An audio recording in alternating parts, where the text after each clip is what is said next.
Okay, here we are. It is Tuesday, the 15th of December, and today we're continuing in the book of Luke, and we're still in chapter 1, but this time we're reading verses 38 to 45 together. And this passage is called True Happiness. We have another guest sharing with us today. Before I tell you who that is, let's go find door 15 on our Advent calendar. So let me find it. There it is down there. And let me show you what we have today. So today, the next letter we have for our secret code is an R, and the verse is Luke 2, verse 12, which says, "You will find a baby wrapped in cloths and lying in a feeding box." So to help us think about what our passage today is all about and how it fits into the Christmas story, I'm going to hand over to Judith McFarland from GB, who's going to sum this passage up for us. So Judith, over to you.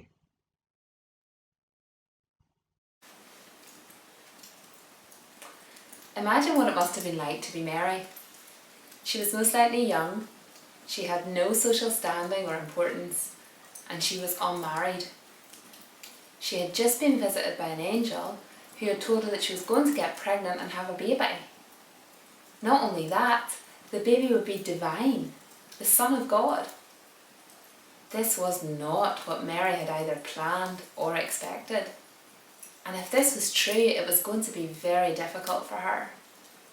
Imagine the stigma of being a single teenage mum in first century Israel.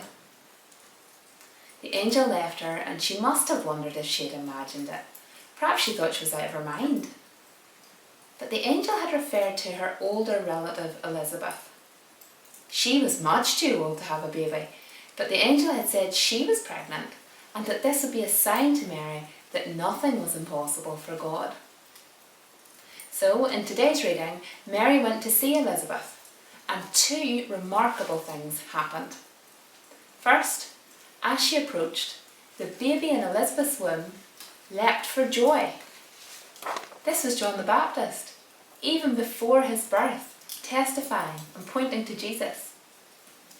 And then secondly, Elizabeth was filled with the Holy Spirit and exclaimed, "Why am I so favoured that the mother of my Lord should come to me?" It was all true, and Mary knew it. It wasn't what she had planned. It was going to be very difficult for her, but she was glad to give her life to serve God in this unique way, and she burst into song. You know, the devil, the serpent, still peddles the old lie that we won't be happy unless we get our own way, unless our life works out the way we want it to. But the truth is that trying to get our own way will never make us happy. True happiness is when we submit to God. We admit that we aren't in control and we give our lives to serve Him. The Christmas story tells us that Jesus came to give His life for us. Now we, like Mary, must give our lives to Him. "I am the Lord's servant," Mary answered. "May your word to me be fulfilled."